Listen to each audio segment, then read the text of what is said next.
Magandang araw po sa inyong lahat.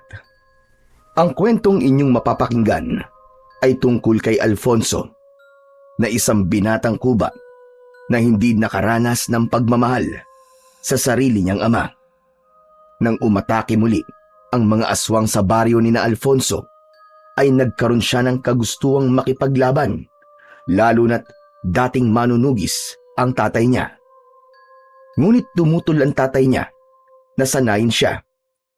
Kaya hinanap niya ang matandang lalaki na nagsanay noon sa kanyang ama. Papayagan kaya si Alfonso ng matandang yun na magsanay sa ilalim nito? At mapapasakamay ba niya ang isang makapangyarihang mutya na tanging ang karapat-dapat lamang ang nakakakuha? Ngunit bago po ang lahat, mga idol, huwag po nating kalimutang mag-subscribe at i-hit ang notification bell sa aking YouTube channel na The Voice Addict at Apong Isaak para sa mas marami pang makapigil hiningang kwentong aswang at katatakutan mula sa mundo ng kababalaghan. Umpisahan na po natin ang kwento. Bata pa lang ay kuba na ang binatang si Alfonso. Sa pagkakaalam niya ay nahulog siya noong 2 taong gulang siya sa duyan at napuruhan ng gusto ang likod niya sa aksidenteng yun. Dahil sa pangyayaring yun ay hindi lumaking normal si Alfonso. Palagi siyang tinutukso ng mga kaklase niya dahil nga sa pagiging kuba niya, at yun ang naging dahilan upang piliin niyang huminto na lamang sa kanyang pag-aaral. Dahil hindi nakapagtapos, ay naghahanap buhay si Alfonso sa isang taniman ng niyog sa kanilang baryo. Umaakyat siya sa puno ng niyog at kinukuha niya ang bunga noon. Isang hapon, kakatapos lang sa trabaho ni Alfonso, pasan niya sa balikat ang isang sako ng balinghoy na ibinigay sa kanya ng amo niya. Malapit na siya sa kanilang bahay nang makasalubong niya ang kaibigan niya na si Pepe. Hoy! Alfonso! Mukhang mabigat yung pasan mo ah! Mga balinghoy to. Ibinigay sa akin ni Sir Warren. Pwede naman tong kainin ni tatay o kaya ay ibenta ang iba eh. Dapat, hindi ka na nagbubuhat ng mabibigat, pambihira ka. Lalo kang makukuba niyan eh. Ikaw naman, magbuhat man ako ng mabigat o hindi, ay kuba na talaga ako. Wala na akong magagawa sa bagay na to, Pepe. Sa bagay, pero pwede ba akong makahingi ng ilang piraso ng balinghoy? Paborito ko kasi yan eh. Kapag papakuluan lang sa tubig tapos isasawsaw sa kinayod na nyug na may asukal.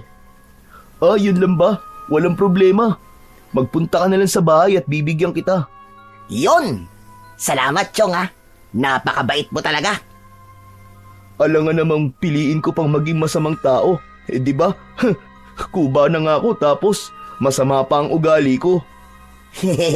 Ikaw talaga oh. Para namang minamaliit mo ang sarili mo sa sinabi mong yan eh. Alam mo, Chong, kahit kuba ka, mas may silbi ka pa kaysa sa mga batugan dito sa baryo natin. Ang dami nga dito na normal, pero napakatatamad naman. At isa na ako sa mga tamad na yun. Mabuti naman at aminado ka sa bagay na yan. O paano? Mauna na ako at baka mapatagal pa ang kwentuhan natin eh. Kailangan ko na makauwi sa amin at baka mapagalitan na ako ng tatay ko kapag gabi na eh. Wala pa rin ako sa amin. O sige. Mag-iingat ka, Chong ha. Ay, teka. Oo nga pala, Chong. Sandali lang. Bago ko makalimutan. Narinig mo na ba yung bulong-bulungan dito sa atin? Inaswang daw yung buntis na anak ni Mang Berto ah. Ha? Ano bang ibig mo sabihin? May aswang na naman dito sa atin? Mukhang gano'n na nga. Ay, Diyos ko. Sana naman eh, wag nang maulit yung nangyari dati na halos gabi-gabi naatake tayo ng mga aswang. O sige na, umuwi ka na sa inyo. Tanging si Pepe ang masasabi ni Alfonso na totoo niyang kaibigan. Mula sa pagkabata ay magkalaro na sila at palagi pa silang magkaklase sa eskwelahan. Nakapagtapos naman ng high school si Pepe, pero mas gusto nito na tumambay lang kesa sa magtrabaho. Si Pepe rin ang palaging nagtatanggol sa kanya sa tuwing merong nanunukso sa pagiging kuba niya. Maraming beses na itong nakipagsuntukan nang dahil sa pagtatanggol kay Alfonso. Nang makarating si Alfonso sa bahay nila na gawa sa sawali at pawid, ay inilapag niya sa isang sulok ang sako. Naabutan niya roon ang kanyang ama na si Mang Salvador na nakadungaw sa bintana habang nakatanaw sa malayo. Lumapit si Alfonso kay Mang Salvador. Magmamano sana siya, ngunit hindi inabot ni Mang Salvador ang kamay nito. Tay, binigyan po pala ako ni Sir Juanen ng isang sako ng balinghoy. Tay, pwede po ba nating kainin yan sa almusal? Kumusta po pala kayo rito sa maghapon? Hindi ba araw na sahod mo ngayon? Nasaan ang sinahod mo? Nandito po, tay. Ito po, oh. Akin na. Oh, bakit kulang to? Araw-araw ka nang pumapasok sa trabaho mo, hindi ba? Tay, kumuha lang po ako ng pambili ko po ng tsinelas. Butas na po kasi yung ginagamit kong tsinelas eh. Bakit? Nagagamit mo pa naman yun, di ba? Marami tayong utang na dapat bayaran, Alfonso. Bawat sentimo na kinikita mo ay mahalaga. Ipagpaliban mo na muna ang pagbili mo ng tsinelas. Sige po. Kinuha ni Alfonso sa bulsa ng kanyang pantalon ang pera na sana ay pambili niya ng tsinelas. Inabot niya yon sa ama niyang si Mang Salvador na agad naman itong kinuha. Nag-iisang anak si Alfonso ni Mang Salvador. Noon ay kilala sa kanilang baryo ang tatay niya bilang isang mahusay na manunugis ng mga aswang. Ngunit nagbago ang lahat simula nang mamatay ang asawa nito. Ang pagkamatay ng nanay ni Alfonso ay isinisisi ni Mang Salvador kay Alfonso. 10 taong gulang pa lamang noon si Alfonso nang lumabas siya sa bahay nila isang gabi. Sinundan siya ng nanay niya at inatake sila ng aswang. Pinatay ng aswang ang kanyang ina habang si Alfonso ay nakatakas na sugatan. Matapos ang masalimuot na pangyayari na yon, ay huminto na si Mang Salvador sa pagiging manunugis ng mga aswang. Maging ang pagtrato nito kay Alfonso ay nagbago na rin. Naging malamig sa kanya ang sarili niyang ama. Ganun pa man, hindi nagtatanim ng sama ng loob si Alfonso kay Mang Salvador. Naniniwala siya na kasalanan niya ang lahat, kaya ganun ang pakikitungo ng kanyang ama sa kanya. Kinagabihan, nakakabingi ang katahimikan habang kumakain ang mag-ama na sina Alfonso at Salvador. Palaging ganun ang tagpo tuwing kumakain silang mag-ama. Magkasama sila pero parang magkalayo. Bihira silang mag-usap at para kay Alfonso ay hindi normal ang ganun, lalo na at dalawa lang silang magkasama sa bahay. Oo nga pala, tay. Nakasalubong ko po kanina si Pepe. Ang sabi niya po inatake daw po ng aswang yung buntis na anak ni Mamberto. Hindi po kaya may aswang na naman po dito sa baryo natin? Hayaan mo sila. Ang importante ay hindi tayo ang inatake ng aswang. Tay, naisip ko lang po na baka mangyari ulit yung nangyari noong bata pa ako na pinuntirya po ng aswang ang baryo natin. Ano pong gagawin nyo kapag ganun po ang nangyari? Wala. Malamang. Sarili ko lang ang iisipin ko. Ayaw nyo na po ba talagang bumalik po sa pagiging manunugis ng aswang, tay? Naaalala ko po noon, napakagaling niyo pong makipaglaban sa mga aswang kahit wala po kayong ginagamit na agimat o kaya mutya. Hindi po ba kinatakutan ng mga aswang ang baryo natin nang dahil po sa inyo? Teka nga, ano bang gusto mong palabasin, Alfonso, ha? Bakit hindi mo na lang ako diretsahin? Tay, naisip ko lang po kasi na baka ito na po ang tamang oras para bumalik po kayo sa pagiging isang manunugis. Kung sakali po kasi na maulit yung nangyari nun, ay kailangan po ng baryo natin ng magtatanggol mula po sa mga aswang. Para sa kasalanan mo, matagal ko nang isinarado ang partingan ng buhay ko. Simula nang mamatay ang nanay mo, nawalan na ako ng ganang ipagtanggol ang baryong to sa mga aswang. Palagi kong tinatanong ang sarili ko kung bakit ang ibang tao ay nagawa kong protektahan, pero ang sarili kong asawa ay hindi. Isa pa, kasalanan mo kung bakit tinalikuran ko ang pagiging manunugis. Kung hindi ka sana lumabas ng gabing yun, hindi mamamatay ang nanay mo. Pinigilan ni Alfonso ang mapaluha.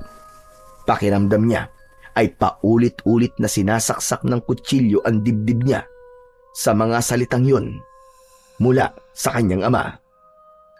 Tay, kailan niyo po ba ako mapapatawad sa nagawa ko po na yun? Hinding-hindi kita mapapatawad, Alfonso. Habang buhay kitang sisisihin sa pagkamatay ng asawa ko. Tandaan mo yan. Bakit? Kapag pinatawad ba kita, ay mabubuhay ang nanay mo? Alam mo, nakakawalang ganang kumain dahil sa mga sinasabi mo. Peste buhay to. Hindi na tinapos ni Mang Salvador ang pagkain at padabog itong tumayo. Dumiretso ito sa labas ng bahay nila. Hindi na nagtangka pa si Alfonso na sundan ng kanyang ama. Alam niya na mas lalo lamang yung magagalit kapag sinundan niya. Nang mag-isa na lang siya, ay doon niya na pinakawalan ang mga luhang kanina pa niya pinipigilan. Makalipas ang ilang sandali, ay bumalik si Mang Salvador na may dalang isang bote ng alak. Naupo ito sa labas at doon nito ininom ng mag-isa ang alak. Pinanood lang ni Alfonso ang kanyang ama. Bilang nag-iisa nitong anak, masakit para sa kanya na wala siyang pagmamahal na natatanggap mula rito. Ngunit kahit ganun ang trato nito sa kanya, kahit paano ay naiintindihan niya kung saan nito hinuhugot ang galit nito sa kanya. Umasa na lang si Alfonso na isang araw ay magigising siya na pinapatawad na siya ng tatay niya. Nakatulog na si Alfonso sa paghihintay sa tatay niya na matapos sa pag-iinom. Nang maalimpungatan siya, ay nakita niya na nakahiga si Mang Salvador sa lupa sa labas ng bahay. Hay nako, ang hilig niyo talagang uminom tapos bigla kayo matutulog dito, tatay. Maingat na itinayo ni Alfonso ang tatay niya. Dinala niya yon sa loob ng kanilang bahay at inihiga niya sa banig. Kumuha siya ng basang bimpo at pinunasan niya ang mukha nito at braso. Habang ginagawa niya yon, ay napatitig siya sa mukha ng kanyang ama. Naisip niyang sabihin dito ang mga bagay na gusto niyang sabihin, pero hindi niya magawa dahil nahihiya siya. Tay, sana dumating ang araw na mapatawad mo ko sa nangyari kay nanay. Hindi ko naman po ginusto na mawala siya eh. Bata pa po ako ng panahong yun at hindi ko pa alam ang magiging resulta ng mga ginagawa ko. Pero kahit galit po kayo sa akin, tay, gusto ko pong malaman nyo na mahal ko po kayo. Masuyong hinaplos ni Alfonso ang buhok ng tatay niya. Nang masiguro niya na malinis na ito, ay humiga na siya sa tabi nito at ipinikit ang kanyang mga mata upang matulog. Sa mga sumunod na araw, ay mas naging maingay ang usap-usapan ng mga tao tungkol sa aswang. Nung una, ay kwento-kwento at haka-haka lamang ang lahat. Hanggang isang umaga, natagpuan ng bangkay ng isang lalaki sa may bukana ng gubat. Halos hindi na yun makilala Sa tindi ng mga sugat nun sa katawan, parang nilapa yun ng isang mabangis na hayop. Doon na tuluyang naniwala ang lahat na may aswang na naman sa kanilang baryo. At mula noon ay halos wala nang lumalabas ng bahay kapag sumasapit ang dilim. Isang umaga, magkasamang naglalakad sina Alfonso at Pepe patungo sa ilog na paborito nilang liguan simula noong mga bata pa sila. Grabe yung nangyari kay Mang Estong, no? Nakita mo ba yung katawan niya? Oo, hanggang ngayon nga hindi ko pa rin makalimutan ang itsura ng bangkay ni Mang Estong . Alam mo Pepe, walang duda, aswang nga talaga ang pumatay sa kanya. Sinabi mo pa. Nakakatakot na tuloy ulit dito sa baryo natin, no? Narinig ko nga na meron na raw nag-alsa balutan at may mga nagbabalak na rin umalis at lumipat na lamang sa ibang lugar. Malas nga lang kasi wala na kaming ibang bahay kundi dito lang . Gusto rin sana namin . Kami naman ay may kamag-anak sa Maynila, pero hindi ko alam kung gusto ni tatay na umalis kami rito . Oo nga pala, hindi ba dating manunugi si Mang Salvador? May nasabi ba siya sa'yo tungkol dun sa mga nangyari? Siguro naman, kahit hindi siya ganong lumalabas ng bahay niyo alam niya ang mga nangyayari sa paligid niya. Ang totoo niyan, nung sinabi mo sa akin yung tungkol sa anak ni Mang Berto na buntis, ay sinabi ko sa kanya na baka may mga aswang na atake ulit dito sa atin . Ang sabi niya wala siyang pakialam dahil ang importante daw hindi kami ang sinalakay ng aswang na yun. Wala ba siyang nabanggit na makikipaglaban ulit siya sa mga aswang kung sakali? Meron naman. Ang sabi niya, hindi na siya babalik sa pagiging manunugis. Alam mo naman, simula nung nawala si nanay, ayaw niya nang makipaglaban sa mga aswang. Alam ko na hindi lang ako ang sinisisi niya sa nangyari kay nanay. Sinisisi rin ni tatay ang sarili niya kasi hindi niya nagawang protektahan si nanay . Ikaw, wala ka bang balak na sumunod sa yapak ng tatay mo? Nag-iisa kanyang anak, di ba? Dapat sanayin ka niya para maging manunugis ka rin, Alfonso. Hindi nga niya ako masyadong kinakausap . Tapos sasanayin pa niya ako. Sus, malabong mangyari ang sinasabi mo, Pepe. Sayang naman pala kung ganon. Ay, sana naman ay merong matapang na makipaglaban sa mga aswang kung sakaling umatake na naman sila dito sa baryo natin. Naputol na ang pag-uusap ng magkaibigan nang makarating na sila sa ilog. Hinubad ni Pepe ang pang-itaas nitong damit habang si Alfonso ay lumusong sa tubig nang hindi naguhubad. Hindi kasi sasanay na maghubad sa labas ng kanilang bahay dahil nahihiya siya na may makakita sa hindi normal niyang likod. Habang masayang naliligo ang dalawa sa ilog, ay may mga kabataang dumating. Pinagtawanan at tinukso ng mga yon si Alfonso. Tinawag siya ng isa na pagong na naliligo sa ilog. Hoy! Kayo Kung nandito kayo para mang-inis lang, ay magsilayas na kayo. Mga wala kayong GMRC. Ganyan ba ang itinuro sa inyo ng mga magulang nyo? Ang manlait na may kapansanan? Sige na. Umalis na kayo. Kundi, sabay-sabay ko kayong lulunurin dito. Tila natakot naman kay Pepe ang mga makukulit na bata, kaya umalis na ang mga yon. Nagtungo si Alfonso sa gilid ng ilog. Agad na naglaho ang saya na meron siya kanina. Naupo siya sa malapad na bato at malungkot na tumingin sa pag-agos ng tubig. Tumabi sa kanya si Pepe at inakbayan siya. Huwag mong sabihin na nagpapa-apekto ka sa mga sinabi ng mga makukulit na batang yun. Ewan ko ba, pare? Tanggap ko namang kuba ako . At iba ako sa ibang tao na nandito. Pero sa tuwing ginagawa kong katatawanan, hindi ko maiwasang manliit at mahiya sa sarili ko. Pambihira. Ano ka ba naman, Chong? Huwag ka magsalita ng ganyan sa sarili mo. Kuba ka, pero hindi mo yung ginagamit na dahilan para maging tamad. Daig mo pa nga napakaraming walang kapansanan dito sa baryo natin eh. Gaya ko na lang, wala akong kapansanan. Pero aminado ako na sobrang tamad ko. Kaya, wag mong papakinggan yung hindi magagandang sinasabi ng mga tao sa'yo. Kasi para sa akin, walang problema kung kuba ka.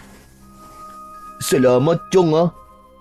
Salamat kasi simula bata pa tayo ay palagi mo na lang akong ipinagtatanggol. Kahit ngayon na malalaki na tayo, ay ganun pa rin ang ginagawa mo. Siyempre naman, ano pang silbi ng pagiging magkaibigan natin? Kung hindi ko yung gagawin, di ba? Tara na, maligo na ulit tayo. Huwag mo nang iisipin yung mga sinabi ng mga pasaway na batang yon. Isang pilit na ngiti ang pinakawalan ni Alfonso kay Pepe. Nang tumayo na ang kaibigan niyang si Pepe para bumalik sa tubig, ay sumunod na rin dito si Alfonso at inalis muna niya sa utak niya ang hindi magandang nangyari kanina. Basang-basa si Alfonso nang umuwi siya sa bahay nila mula sa paliligo sa ilog. Naabutan niya ang tatay niya na nagsisibak ng kahoy sa gilid ng kubo. Napansin ni Alfonso na hindi maganda ang timpla sa muka ni Mang Salvador. Tay, ako na po magtutuloy ng pagsisibak nyo. Magpahinga na po kayo sa loob. Wag na. Ako na tatapos ito.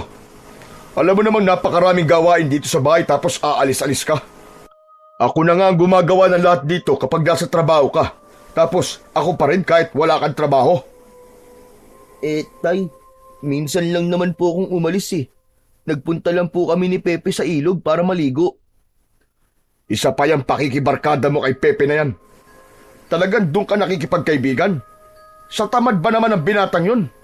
Wala ka na bang ibang mahanap na kaibigan ha? At mahahawaan ka ng kasipagan? Bakit, Tay? Tamad pa rin po ba ako sa paningin nyo? Ano sabi mo? Ang ibig ko pong sabihin ay hindi naman po ko hinihimok ni Pepe na maging tamad. Saka, Tay, magkaibigan na po kami ni Pepe kahit nung mga bata pa lang po kami. Siya lang po naging kaibigan ko kasi siya lang po ang hindi nanlalait sa pagiging kuba ko. Talagang ipagtatanggol mo pa ang tamad na yun. Magbanlaw ka na nga at maghanap ka ng gagawin dito sa bahay. Hindi porket wala kang pasok sa trabaho mo tatamad-tamad ka na rito sa bahay. Opo, Tay. Bagsak ang balikat na nagtungo si Alfonso sa likod ng bahay nila. Nag-igib siya ng tubig sa balon na naroon upang makapagbanlaw na siya. Mas lalo siyang nalungkot sa mga sinabi ni Mang Salvador sa kanya.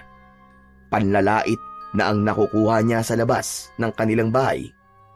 At nais sana niya na kapag nasa loob na siya ng bahay ay pagsuporta naman ang makukuha niya.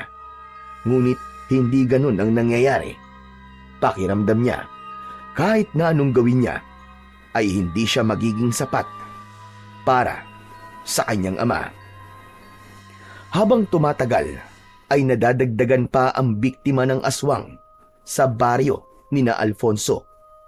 Nasundan yun ng isang pamilya na natagpo ang walang buhay sa loob mismo ng bahay ng mga ito. Isang karumal-dumal na pagpatay na ang alam ng lahat na aswang lamang ang may kakayahang gumawa. Dahil sa pangyayaring yun, ay natakot si Alfonso sa buhay nila ng kanyang ama. Kaya isang gabi, habang kumakain ng hapunan, ay kinausap niya si Mang Salvador. Tay, mukhang totoo nga po na bumalik na po ang mga aswang dito sa baryo natin. Pinatay po si Aling Carmen at ang buong pamilya niya noong nakaraang gabi. Ayoko ng pag-usapan ng mga aswang-aswang na yan. Tumahimik ka na lang kung ganyan lang din naman ang sasabihin mo sa akin. Pero Tay, hindi po natin dapat ipagsawalang bahala ang hindi magandang nangyayari dito. Ano po kaya kung umalis na po muna tayo dito sa baryo? Sige nga, sabihin mo sa akin. Kung aalis tayo rito, saan tayo pupunta? Sa Maynila po. Maynila? Sa kamag-anak ng nanay mo, ganun ba? Opo, Tay. Doon nga po. Nagpapatawa ka ba? Sa tingin mo ba'y papatuloyin tayo ng kamag-anak ng nanay mo? Napakamata pobre na mga yon na akala mo mayayaman. Hindi, ayoko. Kung gusto mo, ikaw na lang ang magpunta ron. At huwag ka nang babalik dito kung papalayasin ka nila o itrato ka nila ng hindi maganda. Hindi naman po ako aalis dito nang hindi kayo kasama, tay eh. Ayoko pong magkahiwalay tayo. Tigilan mo na kaya kadramahan mo. Hindi bagay sa'yo, Alfonso. Tumahimik ka na lang. Tay, iniisip ko lang naman po ang kaligtasan nating dalawa eh. Ayoko pong magsisi tayo sa bandang huli kapag tayo na po ang inatake ng mga aswang. Kaya nga, kung natatakot ka ay umalis ka. Wala akong pakialam. Pero ako, hindi ako aalis dito dahil hindi ako natatakot sa mga aswang na yon. Kaya kong mag-isa. Mas gusto ko nga na mag-isa ako rito para hindi ko na nakikita yung pagbumuka mo. Pakiramdam ko kasi ay araw-araw akong pinaparusahan kapag nakikita kita. Hindi muna nagsalita si Alfonso. Sanay na siya sa ganung pagsasalita ni Mang Salvador sa kanya. Pero may mga pagkakataon na talagang tumutusok sa puso niya ang mga sinasabi ng kanyang ama. Simula nang mamatay ang nanay niya, ay hindi niya na naramdaman ang pagiging tatay ni Mang Salvador sa kanya. Pero kung ayaw niyo pong umalis tayo, baka po pwedeng bumalik na po kayo sa pagiging manunugis niyo, tay. Kailangan na kailangan po ng baryo natin ang kagaya niyo eh. Kayo lang po kasi ang may kakayahan at kaalaman pagdating sa pakikipaglaban po sa mga aswang. Naaalala ko po noon na napakagaling niyo pong makipaglaban at talagang itinuring kayong bayani ng ating baryo. Hindi ba sabi ko sa'yo ayoko ng pag-usapan ng tungkol sa bagay na yan? Kuba ka na nga, hindi ka pa marunong makaintindi. Tigilan mo na ako sa pagpilit mo sa akin na bubalik sa pagiging manunugis dahil hindi na yan mangyayari. At kung ipipilit mo pa rin yan sa akin, ipapakain na lang kita sa mga aswang para wala nang pipilit sa akin sa mga bagay na ayoko nang gawin. Nang sabihin yun ni Mang Salvador kay Alfonso, ay hindi na siya muling nagsalita. Itinuon na lamang niya ang atensyon sa pagkain. Kahit sa loob-loob niya, ay naroon pa rin ng takot sa kung ano ang maaaring mangyari sa kanila dahil sa pagbabalik ng mga aswang sa kanilang baryo. Nang dahil sa pagpatay ng mga aswang sa baryo ni na Alfonso, ay tuluyan ang kinausap ng kanilang kapitan, si Mang Salvador, upang himukin itong bumalik sa pagiging isang manunugis. Ngunit kahit na ang kapitan ay walang nagawa para hilahin si Mang Salvador sa buhay na matagal na nitong tinalikuran. Nagdesisyon si Alfonso na sumama sa pagroronda ng mga tanod at ilang kalalakihan tuwing gabi upang kahit paano ay masiguro nila ang kaligtasan ng lahat. Wala man silang kaalaman sa pakikipaglaban sa mga aswang, ay mas pinili nila na ilaan ng mga gabi nila sa pag-iikot sa kanilang baryo. Isang gabi, narinig ni Alfonso ang pagtawag ni Pepe sa labas ng bahay nila. Alfonso! Alfonso! Tara na! Magsisimula na magronda si na kapitan! Nakakatawa ka, Alfonso. Talagang sumasama ka pa sa pagroronda. Ano akala mo? Kaya mo makipaglaban sa mga aswang? Ito ang tandaan mo. Walang laban ang kubang kagaya mo sa mga aswang. Ito lang po kasi ang paraan ko para makatulong po dito sa baryo natin, tay. Isa pa po, hindi lang naman po ako lalaban kung sakali eh. Kasama ko po si na kapitan at ang mga tanod. May ilang kalalakihan din po kaming kasama. Marami-rami po kami. Sige, ilagay mo sa panganib ang buhay mo. Ipapalibing na lang kita kapag namatay ka. Tahimik na kinuha ni Alfonso ang kaluban ng itak at isinabit yon sa kanyang bewang. Nagpaalam siya kay Mang Salvador, ngunit hindi man lang yun umimik. Kahit konting pag-aalala ay wala siyang nakita rito. Lumabas na siya at sumama kay Pepe sa pagroronda. Hindi ba talaga tayo tutulungan ng tatay mo na tugisin ang mga aswang, pare? Sa tingin ko wala nang bagay ang makakapagpabalik kay tatay sa pakikipaglaban sa mga aswang, Pepe. Kinausap na siya nun ni Kapitan pero ayaw niya talaga. Ang totoo, kaya ako sumasama sa pagroronda dahil nahihiya ako sa mga tao rito sa baryo natin. At bakit ka naman mahihiya? Pambihira ka, oo. Baka kasi sabihin nila na anak ako ng dating manunugis pero wala naman akong ginagawa para protekta ng mga tao laban sa mga aswang. Ayan ka na naman Palagi mong iniisip ang sinasabi ng ibang tao Alam mo, Chong, ito ang tatandaan mo ha. Kapag palagi mong inaalala ang sasabihin sa'yo ng iba, ay hindi ka magiging masaya. Pero salamat kasi sinamahan mo kami sa pagroronda. Kung kasama sana natin si Mang Salvador, magiging madali sana sa atin ang lahat. Sinabi mo pa, kahit bata pa ako nung huling beses ko nakita si tatay na nakipaglaban sa mga aswang, ay hindi ko nakakalimutan kung paano siya makipaglaban. Sobrang astig niya talaga nun, di ba? Pinangarap ko nga dati na maging kagaya ni tatay kasi idol na idol ko talaga siya. Sandali, Alfonso. Ulitin mo ay sinabi mo. Alin? Yung idol na idol ko si tatay? Hindi yun. Yung pinangarap mo dati na maging kagaya ka niya. Paano ko pa uulitin? Ikaw na nga nag-ulit. Oo nga no. Pero may naisip kasi ako sa sinabi mo na yan. Hindi ba nag-iisang anak ka lang ni Mang Salvador? Sa pag-aalam ko, wala namang ibang anak si tatay sa ibang babae. Kaya ako lang talaga ang anak niya. Bakit ba? Naisip ko lang na baka pwedeng sundan mong yapak ng tatay mo. Maging manunugis ka rin kagaya niya. Siyempre, anak ka niya. Kaya malamang ay nasa dugo mo rin ang pagiging isang manunugis, di ba? Ano namang alam ko sa pakikipaglaban sa mga aswang? Ikaw naman, Pepe, Di magpaturo ka sa tatay mo. Yung sinabi ko sa'yo dati, bakit hindi mo subukan na humingi ng tulong sa kanya? Total, ayaw niya na makipaglaban sa mga aswang, di ba? Di kung ayaw niya, ikaw na lang ang turuan niya. Magsasalita pa sana si Alfonso nang makarinig sila ng sigawan sa hindi kalayuan. Nanlalaki ang mga mata na nagkatinginan ang dalawang magkaibigan. Hindi na sila nag-usap at tumakbo na sila sa pinagmumulan ng sigawan.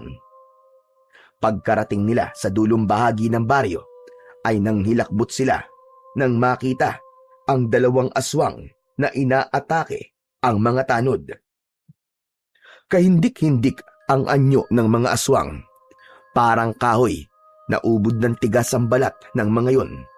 May matutulis na mga kuko, nanlilisik ang mga mata at ang mga ngipin na parang maliliit na patalim. Umaangil ang mga yon na parabang mababangis na hayop. Pre, umalis na tayo rito. Baka masaktan pa tayo, tara na. Ano ka ba, Pepe? Bakit tayo aalis? Hindi ba kaya tayo nagro-ronday para tugisin ang mga aswang na yan? Tara, tulungan natin ang mga tanod. Hindi na hinintay ni Alfonso na magsalita ang kaibigan niyang si Pepe at dire-diretso siyang tumakbo upang subukang patayin ang mga aswang. Inilabas niya mula sa kaluban ng itak at tatagain niya sana ang isang aswang na aatakihin ang isa sa mga tanod. Ngunit bigla siya nung nakita. Sinunggaban si Alfonso ng aswang. Iniharang niya ang kanyang braso at malakas siyang napasigaw nang maramdaman niya ang pagbaon ng matalim na pangil nito sa kanyang laman. Nabitiwan ni Alfonso ang hawak niyang itak. Akala niya ay katapusan niya na, pero biglang tinaga ni Pepe sa batok ang aswang, kaya kumawala ang mga ngipin nito kay Alfonso. Nang bumagsak ang aswang sa lupa, ay doon na ito pinagtulungang atakihin ng mga tanod. Habang ang isang aswang ay tumakbo na, papalayo at tumakas. Nanatili si Alfonso sa kinatatayuan niya habang pinapanood niya ang pagpatay ng mga tanod sa aswang. Maya-maya pa ay lumapit ang nag-aalalang si Pepe sa kanya. Sugatan ka, Chong. Naku, kailangan madala ka kagad kay Lolo Paing para magamot yung sugat mo. Hindi talaga ako pwedeng maging kagaya ng tatay ko, Pepe. Wala man lang akong nagawa para labanan yung aswang. Tignan mo, at ako pa nasugatan tuloy. Anong walang nagawa? Sinubukan mo pa rin naman lumaban. Mamaya mo na nga isipin yan. Dadali na muna kita kay Lolo Paeng. Tinamahan si Alfonso ni Pepe sa albularyo sa kanilang baryo na si Lolo Paeng. Nilinis ng matandang lalaki ang sugat ni Alfonso at nilagyan yun ng langis. Matapos yun ay pinauwi na sila ng matanda. Nagdesisyon si Pepe na samahan si Alfonso hanggang sa makauwi siya. Habang naglalakad ay tulala si Alfonso. Grabe no? Biruin mo. Nakapatay tayo ng isang aswang. Mukhang kaya naman pala nating makipaglaban kahit hindi tayo mga manunugis Kayo lang ang nakapatay sa aswang at hindi ako kasama ron. Napakahina ako, Pepe. Siguro mas lalo akong pagtatawanan dito sa baryo natin dahil hindi ako kagaya ng tatay ko na napakahusay na manunugis. Ay nako, ayan na naman po tayo sa pagmamaliit niya sa sarili niya. Alfonso, yung pagsama mo sa pagroronda gabi-gabi ay napakalaking tulong na noon sa ating lahat dito sa baryo. Aba, hindi lahat ng kalalakihan dito sa atin ay may tapang na sumama sa pagroronda. Sa kayong nangyari kanina, nasugatan ka ng aswang kasi mabilis lang talaga siyang gumalaw kaya ganun. Ewan ko, Pepe pero pakiramdam ko ay ako ang dapat na manguna sa pakikipaglaban sa mga aswang dahil anak nga ako ng isang dating manunugis. Nararamdaman ko na inaasahan ako ng mga tao na magiging kagaya ako ng aking ama. Sinabi ng wag mong isipin ng mga bagay-bagay Ang kulit mo naman Ang importante ay may ginagawa ka para sa baryo natin. Sinusubukan mo. Hindi mo kailangan maging bayani o tagapagtanggol gaya ni Mang Salvador noon. Oh, paano?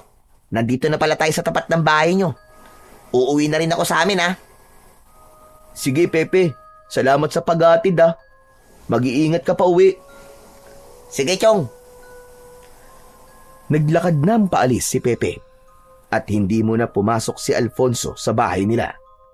Hindi pa rin nawala sa isip niya ang nangyari kanina. Sigurado siya na kung nandoon lang ang tatay niya kanina ay mas lalo siya nitong ikakahiya. Maya-maya pa ay pumasok na siya sa bahay nila. Naabutan niya si Mang Salvador na mag-isang nag-iinom. Gising pa po pala kayo, Tay. O ano? Paano yung sugat mo sa braso? Inatake po ng aswang ang mga tanod Sinubukan ko po silang tulungan tapos, yun, nakagat po ko ng aswang sa braso. Iniharang ko po Nakita mo na nangyari sa'yo.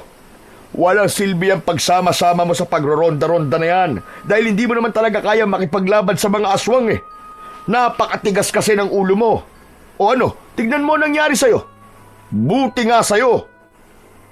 Tay, hindi man lang po ba kayo nag-aalala sa akin? Nasugatan po ako dahil sa aswang. At bakit naman ako mag-aalala sa'yo, Aber? Ikaw ang may kasalanan kung bakit ka may sugat Sa kabuhay ka naman, ano ba dapat kong ipag-alala? Dapat po bang mamatay muna ako bago kayo mag-alala sa akin? Tigil-tigilan mo na nga ako sa mga padrama-drama mo na yan, Alfonso. Alam mong, dyan ako nabibisit lalo sa'yo Bakit, Tay? Pagdadrama po ba tingin niyo sa paglalabas ng totoong nararamdaman ko? Tay, nasaktan po ako, nasugatan po ako. Pero imbis na mag-alala kayo sa akin, parang natutuwa pa kayo sa nangyari sa akin. Kung buhay lang sana si nanay ngayon. Kung buhay lang sana ang nanay mo, ayan o. Ituloy mo, sasabihin mo. Wala po. Kung buhay sana ang nanay mo, hindi ganito ang buhay ko. Hindi sana ako nabubuhay sa lungkot at hindi ako nagtitiis na kasama ka. Alam ni Alfonso na kung patuloy siyang magsasalita at maglalabas ng sama ng loob, ay mapupunta sa hindi maganda ang tagpong yun. Kaya pinili na lamang niya na manahimik. Humiga na siya at hinayaan si Mang Salvador na mag-inom. Tumalikod siya sa gawin nito upang hindi nito makita ang pagpatak ng kanyang mga luha. Tahimik siyang umiyak at mag-isa niyang ininda ang sakit na matagal nang nasa kanyang puso at buong pagkatao. Kinabukasan ay parang walang nangyari nung nakaraang gabi. Sa kabila ng sugat sa braso ay pinili pa ring pumasok ni Alfonso sa kanyang trabaho. Habang naglalakad siya papunta sa taniman ng nyog, ay nakasalubong niya ang asawa ni Lolo Paing na si Lola Rosa. Si Lola Rosa ay ang parang naging nanay noon ni Mang Salvador. Sa pagkakaalam ni Alfonso, binata pa ang tatay niya nang napadpad ito sa baryong yun, at si Lola Rosa ang umampun dito hanggang sa kaya na nitong tumayo sa sarili nitong mga paa. Alfonso, ikaw pala yan. Ang tagal na nating hindi nagkikita, iho. Kaya nga po, Lole. Ang sabi po sa akin ni Lolo Paing, nasa syudad daw po kayo. Oo, nag-alaga ako roon ng aking mga apo. Kaninang madaling araw lamang akong dumating. At nakakalungkot ang mga balitang ikinuwento sa akin ni Paing. Sumasalakay na naman pala ang mga aswang dito sa atin. Nabanggit rin niya sa akin na nakipaglaban kayo sa mga aswang kagabi at nasugatan ka raw. Opo, totoo po yun, Lola. Walang-wala po talaga ako sa kakayahan ng tatay ko sa pakikipaglaban sa mga aswang. Nag-iisa po niya akong anak, pero hindi ko po nakuha ang galing niya sa pagiging manunugis. Apo, ang pagiging manunugis ay hindi maaaring maging likas sa isang tao. Kahit nasa dugo nyo na ito, ay hindi pwedeng mahusay ka na kagad na makipaglaban sa mga aswang. Bakit? Ikaw ba ay hindi sinasanay ng iyong ama? Lola Rosa, sa kasamaang palad po, hindi eh. Ayaw niya po akong turuan. Alam niyo naman po, simulat sa pool nung namatay po si nanay, ay halos hindi na po ako kinakausap ni tatay. Kaya nga, nakakalungkot na hanggang ngayon ay ganun pa rin ang trato sa iyo ni Salvador. Naiintindihan ko naman po si tatay, Lola Rosa eh. Lola, yung sinabi niyo po kanina, ang ibig po ba sabihin hindi likas na magaling ang tatay ko na makipaglaban po sa mga aswang, ganun po ba? Tama ka, hindi nga. Tinuruan siya noon ng isang matandang manunugis na nakatira dati dito sa ating baryo. Ang matandang yon ang dahilan kung bakit naging kilalang manunugis ang iyong ama. Hindi po nabanggit sa amin ni tatay ang bagay na yan ah. Kilala mo naman si Salvador. Minsan ay masyadong malihim. O paano, Apo? Ako'y mauuna na sa iyo, hane. At baka hinahanap na ni Paing itong pinabili niya sa akin ng mga gulay. Sige po, Lola Rosa, mag-iingat po kayo. Habang naglalakad si Alfonso papunta sa taniman ng nyog, ay hindi niya naiwasan na isipin ang nalaman niya mula kay Lola Rosa tungkol sa kanyang ama. Dahil hindi niya alam na meron palang nagturo sa tatay niya para maging isang mahusay na manunugis. Makalipas ang 1 linggo, ay mas lalong tumindi ang pag-atake ng aswang sa baryo ni na Alfonso. May ilang mga kalalakihan na tumigil na sa pagroronda hanggang sa tuluyan ng natakot maging ang mga tanod dahil tila palakas ng palakas ang puwersa ng mga aswang na dumarating tuwing gabi. Dahil doon, maging sina Alfonso at Pepe ay inihinto na rin ang pagroronda dahil alam nila na hindi nila kaya kung silang dalawa lamang ang haharap sa mga aswang. Ang nangyari ay tila kanya-kanya na ng paraan ng mga tao kung paano masisiguro ang kaligtasan nila sa tuwing kakagat ang dilim. Bilang anak ng dating manunugis ay naniniwala si Alfonso na dapat ay may gawin siya. Kaya isang umaga, wala siyang pasok sa trabaho, ay kinausap niya ang kanyang ama na nakaupo sa labas ng kanilang kubo. Tay, pwede po ba kitang makausap? Tungkol saan? Sa nangyayari po rito ngayon sa baryo natin. Alam ko pong alam niyo na parami na po ng parami ang nabibiktima ng mga aswang. Talaga bang hindi ka marunong umintindi, ha? Hindi ba ang sabi ko sa'yo ay hindi na ako babalik sa pagiging manunugis? Alam ko po yun. At hindi na po kita pipilitin po pagdating po sa bagay na yan. Ang gusto ko pong hilingin sa inyo ay turuan niyo po ako makipaglaban sa mga aswang, Tay. Ikaw, makikipaglaban sa mga aswang? Pinapatawa mo ba ako, Alfonso? Seryoso po ako, Tay. Kung ayaw niyo na talagang bumalik sa pagiging manunugis, ay hayaan niyo po na ako na lang po maging tagapagtanggol ng ating baryo. Laban po dun sa mga aswang. Nabanggit po kasi sa akin ni Lola Rosa na merong isang matandang lalaki ang nagsanay sa inyo nun. Kaya sana sanayin niyo rin po ako, Tay. Tatapatin na kita, Alfonso, ha? Masaktan ka na kung masaktan ka. Pero hindi ko nakikita sa'yo na magiging kagaya kita. Dahil po ba sa kapansanan ko? Dahil po ba sa kuba ako? Mabuti at alam mo, oo. Dahil sa isang kuba ka. Sa tingin mo ba ay makakaya mo makipaglaban sa mga aswang sa itsura ng katawan mo na yan? Baka nga sa pagsasanay pa lang ay sumuko ka na eh. Kaya tigilan mo na ang ilusyon mo na yan. Tinanggap ko nang wala akong magiging tagapagmana ng pagiging manunugis ko dahil ang anak ko ay isang kuba. Hindi napigilan ni Alfonso ang pagpatak ng kanyang mga luha. Malakas yung bumalong mula sa kanyang mga mata. Sa kabila ng matindi niyang pag-iyak, ay wala pa rin siyang nakitang reaksyon mula kay Salvador. Talaga po bang ganyang kaliit ang tingin niyo sa akin, Tay? Bakit sa inyo ko pa natatanggap ang mga salitang kagaya niyan? Hindi po ba kayo natutuwa na gusto ko pong sundan ang yapak niyo? Ayaw niyo po bang magkaroon ng bagong tagapagtanggol ang ating baryo, lalong-lalo na po sa hindi magagandang nangyayari ngayon dito? Kung magkakaroon man ng panibagong tagapagtanggol ang baryong to, ay sigurado ako na hindi ikaw yon, Alfonso. Tignan mo nga ang sarili mo.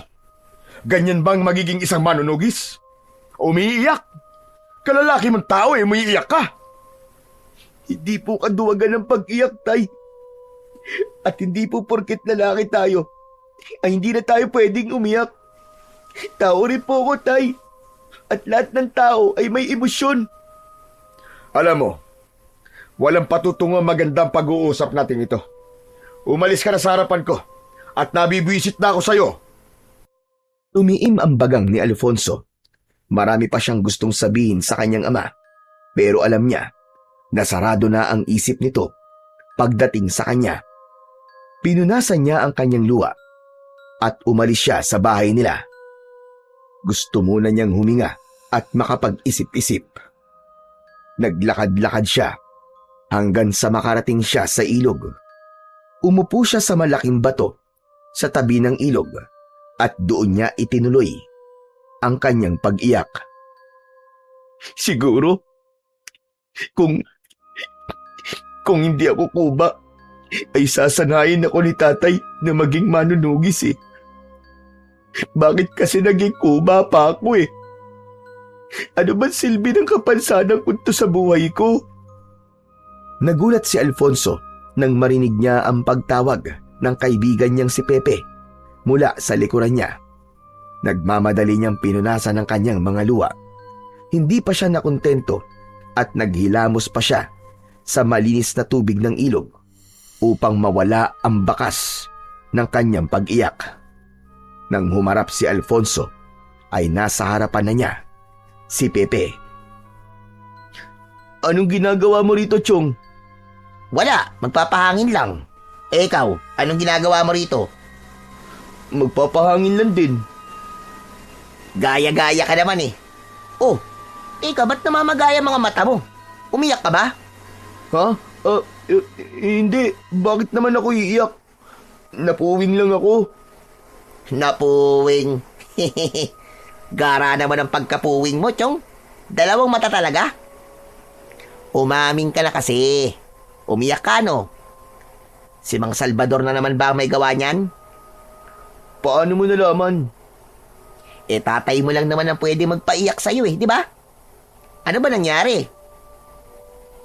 Kasi Chong, sinabi ko sa kanya na baka pwede niya akong sanayin na maging manunugis. Nalaman ko kasi kay Lola Rosa na may isang matandang lalaki na sinanay noon si tatay, kaya naging manunugis siya. Hindi siya pumayag tapos minaliit pa niya ako. Ang sabi niya, hindi niya nakikita na magiging kagaya niya ako dahil nga kuba ako. Chong, alam mo yun? Diba? Sobrang sakit nun. Sa tatay ko pa mismo nang galing ang mga salitang yun. Huwag ka lang umiyak. Talaga. Ay, nako. Pasensya ka na, Chong, pero grabe na talaga yung tatay mo. Pati tuloy ako, naiiyak na rin Sabihin na natin galit siya sa'yo, Chong. Pero mali naman yung maliting kanya ng ganyan. Kaya, hindi ko na siya pinilit kasi naramdaman ko na kahit na anong sabihin ko o paliwanag na gawin ko, ay hindi niya talaga ako sasanayin. Gusto ko lang kasi na magkaroon ulit ng manunugis dito sa atin dahil sa mga sunod-sunod na pag-atake ng mga aswang. Pero teka, Chong. Di ba sabi mo, may matandang lalaki na nagsanay noon sa tatay mo? Alam mo ba kung nasa na matandang lalaki na yon? Paano ko naman malalaman kung nasan siya? Kung hindi pa nga nabanggit sa akin ni Lola Rosa, ay hindi ko pa malalaman ang tungkol sa kanya Bakit mo ba tinatanong kung nasa nang nagsanay sa tatay ko?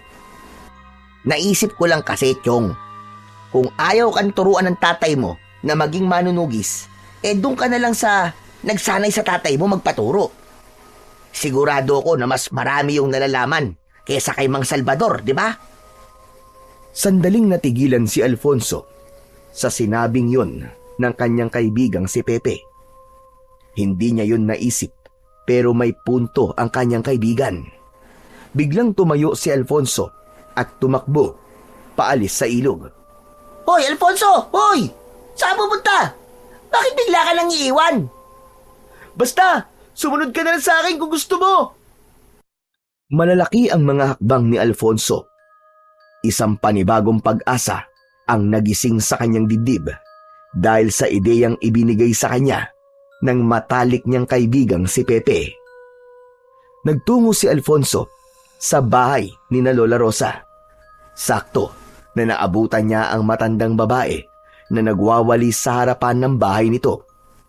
Napakunot ang noo ni Lola Rosa. Nang humahangos na lumapit dito si Alfonso habang nasa likod niya ang humihingal na si Pepe. Alfonso, ano't nagmamadali ka, iho? May problema ba?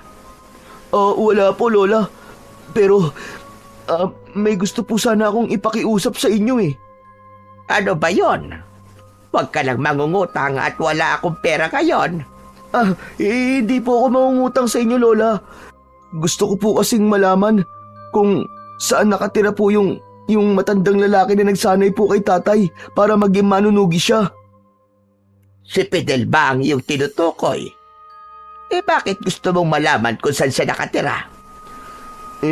Mangyaring ayaw po kasi akong sanayin ni tatay na maging manunugis Kaya naisip ko po na baka yung nagsanay kay tatay ay pwede akong sanayin. Aba, hindi ako sigurado kung papayag si Fidel sa gusto mo mangyari, iho. Sa aking pagkakaalam, ay matagal na rin siyang tumigil sa pagpaslang sa mga aswang. Mas pinili niya ang tahimik na buhay. Pero Lola Rosa, hindi naman po ibig sabihin na natatanggi siya sa ihilingin ko sa kanya, di ba? Lalo na po kapag nalaman niya na anak ako ng tinuruan niya noon. May posibilidad niyang mangyari ang sinabi mo, Alfonso. Pero hindi ba tututulad tatay mo sa gagawin mong yan? Sa ngayon po wala na muna akong pakialam sa sasabihin ni tatay. Ang prioridad ko po ay ang kaligtasan nating lahat laban po sa mga aswang. Kaya Lola Rosa, parang awa mo no. Sabihin mo na sa akin kung saan nakatira po ang sinasabi niyong si Fidel. Isang malalim na paghinga ang pinakawalan ni Lola Rosa. Matiin nitong tinignan si Alfonso ng diretso sa kanyang mga mata na para bang inaalam nito kung seryoso siya sa kanyang gustong mangyari. Lola Rosa, sabihin niyo na po kay Alfonso ang sagot sa tanong niya. Kilala niyo po itong kaibigan ko. Hindi po kayo natutitigilan hanggang sa magsalita kayo. Saka, hindi po para sa sarili niya ang gagawin niya, kundi po para sa ating lahat. Hindi po ba? O sige, sasabihin ko na sa iyo kung saan naninirahan si Fidel. Sa aking pagkakaalam, ay nakatira siya ngayon sa Barrio Catalina.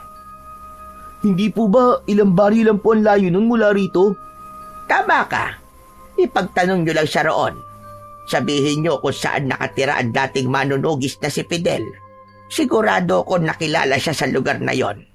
Ang problema nga lang ay hindi ko alam kung buhay pa siya hanggang ngayon.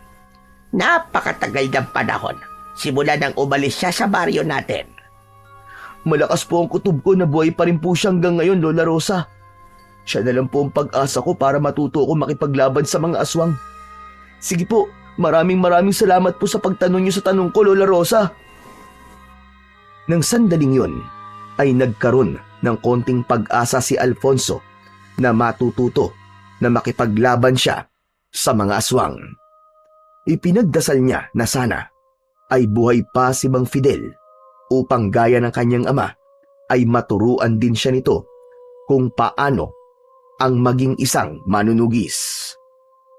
Matapos makipag-usap kay Lola Rosa, ay bumalik sina Alfonso at Pepe sa tabing ilog upang doon makapag-usap. Chong, sabihin mo nga sa akin, desidido ka na ba talaga sa desisyon mong yan? Magpupunta ka talaga sa Barrio Catalina para hanapin yung Fidel? Wala nang atrasan to, Pepe. Gusto kong patunayan sa tatay ko na kaya ko ring maging manunugis sa kabila ng aking kapansanan. Isa pa, gusto ko rin na malaman ng mga aswang na hindi nila tayo pwedeng galawin kaya sisikapin ko talaga na maging mahusay gaya ni tatay. O paano yan? Kailan mo pala balak umalis? Mamayang gabi na kagad, Chong. Tatakas na lang ako kay tatay kasi alam kong hindi siya papayag sa gagawin ko eh. Pero maraming salamat, Chong ha. Ideya mo to eh. Kung hindi mo yun sinabi sa akin, hindi ko talaga yun maiisip. Aba, syempre.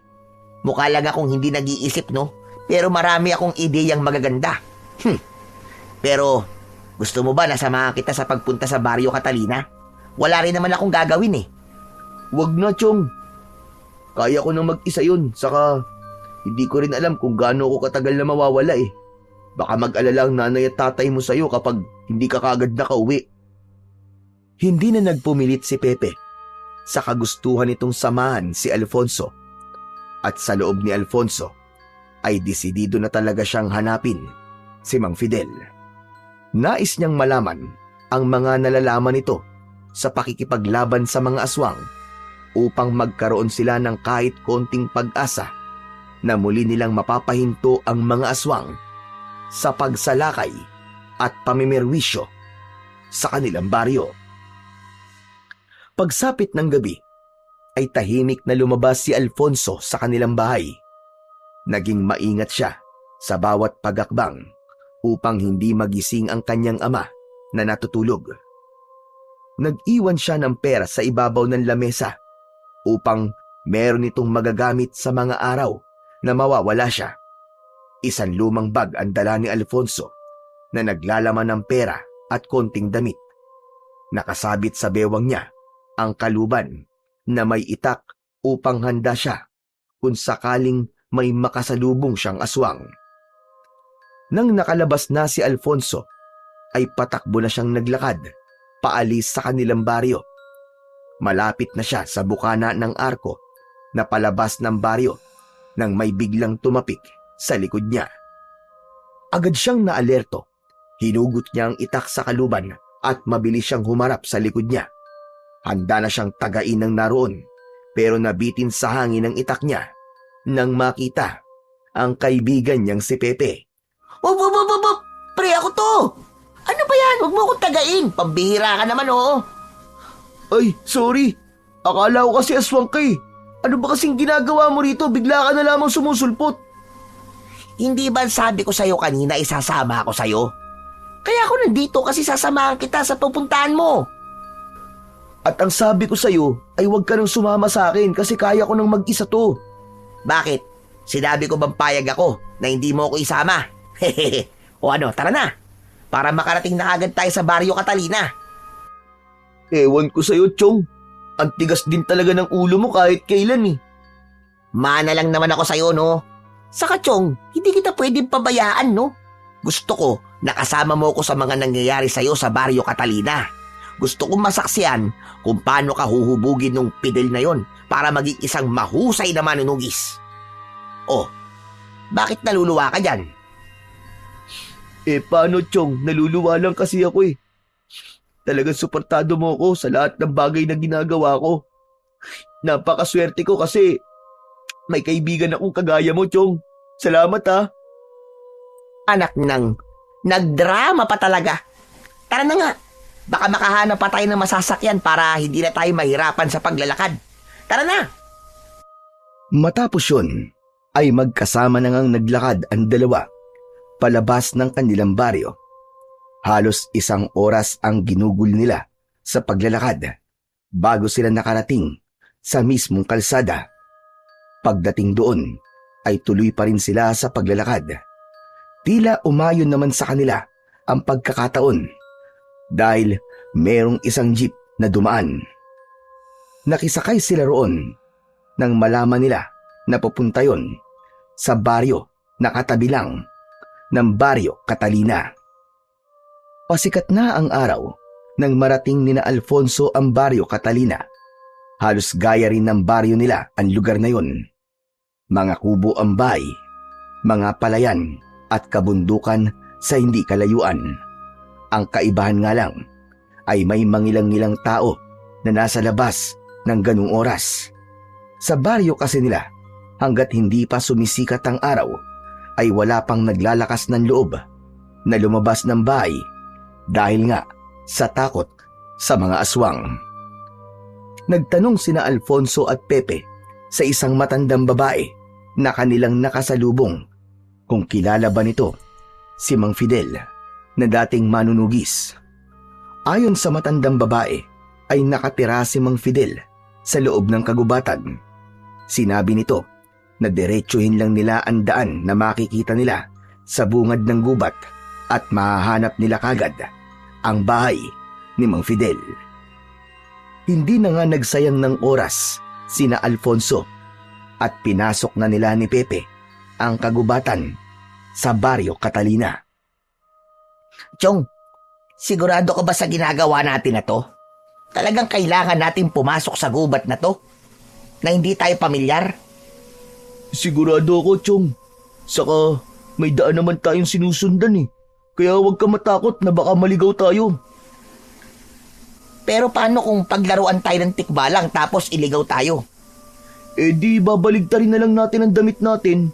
Napakadali naman ang solusyon sa iniisip mong problema. Makalipas ang ilang minuto ng paglalakad, ay napahinto ang dalawa sapagkat naputol na ang daan na kanilang sinusundan. Oh, bakit nawala na yung daan? Chong, ang mabuti pa, bumalik na tayo. Nararamdaman ko maliligaw talaga tayo dito eh. Ano ka ba? Nandito na tayo kaya wag na tayong bumalik. Hindi ba ang sabi nung matanda ay sundan lang natin yung daan? Baka naman nasa paligid lang ang bahay ng Mang Fidel na yun. Hanapin na lang natin. Kinakabahan talaga ako sa ginagawa natin to, Chong eh. Pepe, kung natatakot ka, ay pwede ka naman lumabas muna dito sa gubat eh. O kaya, bumalik ka na sa baryo natin. Ano? Ayoko nga. Anak nang, sige na nga. Sasamahan na kita sa paghahanap ng bahay ng Mang Fidel na yon. Pero kapag naligaw tayo, ikaw talaga sisisihin ko ha. Natatawang nagpatuloy na lamang si Alfonso sa paglalakad habang nakasunod sa kanya si Pepe. Alam niya kasi na walang magagawa ang kanyang kaibigang si Pepe kundi ang sumunod sa mga sasabihin niya dahil hindi ito babalik sa baryo nila nang hindi siya kasama. Nagkatotoo ang sinabi ni Pepe. Sa paghahanap ni na Alfonso sa bahay ni Mang Fidel, ay tuluyan na nga silang naligaw at inabot na sila ng dilim sa loob ng gubat. Nahirapan na silang maglakad sapagkat halos wala na silang makita. Ito na nga ba ang sinasabi ko sa'yo eh. Wala na, ligaw na tayo. Paano pa tayo makakalabas dito, Chong? Baka mamaya takihin pa tayo dito ng mga aswang eh. Wala naman sigurong aswang sa lugar na to. Saka kung may aswang, edi lalabanan natin. Sana naman makita na natin yung bahay ni Mang Fidel na yon. Ang mabuti pa siguro magpahinga na muna tayo, Chong. Bukas na lang natin ituloy ang paghanap sa bahay ni Mang Fidel. Mahirap nang maglakad ngayon dahil madilim na eh. Saan naman tayo magpapahinga rito? Kahit saan. Siguro, ayan oh, dito na lang sa ilalim ng puno. Sa lupa na lang tayo humiga. Ha? Yan tigas-tigas ng lupa eh. Huwag ka nang umarte, Chong. Tandaan mo. Sinabi ko sa'yo na huwag ka nang sumama, di ba? Pero ikaw ang nagpumilit. Kaya hindi mo ako pwedeng sisihin. Oo na. Wala naman akong pagpipilian eh. Nauna nang humiga si Pepe sa lupa. Habang si Alfonso naman ay umupo at sumandal sa puno. Hiniling niya na sana ay may magandang pupuntahan ng lahat ng nangyayari sa kanila ng kaibigan niyang si Pepe. Habang nasa ganung posisyon ng dalawa, ay may naramdamang kakaiba sa paligid si Alfonso. Biglang naging maalinsangan ng hangin. May naaamoy din siyang tila nabubulok na karne. Tinapik niya si Pepe sa braso. Chong, naaamoy mo ba yun? Ano yung mabaho? Parang bulok na karne. Baka may baon ka diyang pagkain ha? Yun siguro yung mabaho. Wala akong dalang pagkain dito. Puro damit lang ang dala ko eh. Sandali dito ka lang. Oh, saan ka pupunta, Chong? Basta diyan ka lang. Hinugot ni Alfonso ang itak mula sa kaluban. Saka siya marahang naglakad palayo kay Pepe. Nais niyang masigurong ligtas sila dahil may pakiramdam siya na merong nagmamasid sa kanila. Ngunit hindi pa siya nakakalayo nang marinig niya ang pagsigaw ni Pepe. Chong! Chong, tulungan mo ako! Chong, may aswang! Napatakbo si Alfonso pabalik sa kinaroroonan ni Pepe. Nang hilakbot siya nang makitang nakahiga na sa lupa si Pepe habang nasa ibabaw naman ito ang isang aswang. Hawak ni Pepe sa mga kamay ang aswang at nagpapambuno ang dalawa. Mabilis na kumilos si Alfonso para iligtas ang kanyang kaibigan. Tumakbo siya palapit sa aswang at tinaga niya yun sa likod. Galit na humarap ang aswang kay Alfonso. Bigla yung tumalon papunta sa kanya. Ngunit agad siyang nakaiwas. Iniumang niya ang itak sa aswang. Sige, hindi ako natatakot sa'yo. Kaya kung gusto mong pamabuhay, ay umalis ka na. Para sa iyong kaalaman, ay anak ako ng isang mahusay na manunugis. Ngunit mas lalong nagalit ang aswang. Malakas siyang umangil at muling sumugod kay Alfonso. Tumakbo si Alfonso papunta kay Pepe at tinulungan niya yung tumayo. Nang nakatayo na si Pepe, ay mabilis silang tumakbo para maghanap ng lugar na maaari nilang pagtaguan. Akala ko ba sabi mo sa aswang hindi ka natatakot sa kanya? Bakit tumatakbo tayo? Nagbibiro lang naman ako, Chong. Akala ko kasi matatakot siya pag sinabi ko yun pero hindi pala. Mabilis na lumingon si Alfonso sa likod nila at nakita niya na nakasunod pa rin sa kanila ang aswang. Bilisan mo, Chong! Maaabutan niya na tayo! Bilis! Sa gitna ng pagtakbo ng dalawa, ay nagulat sila nang isang matandang lalaki ang biglang lumitaw sa unahan nila. May hawak yung sibat na nakatutok sa kanila.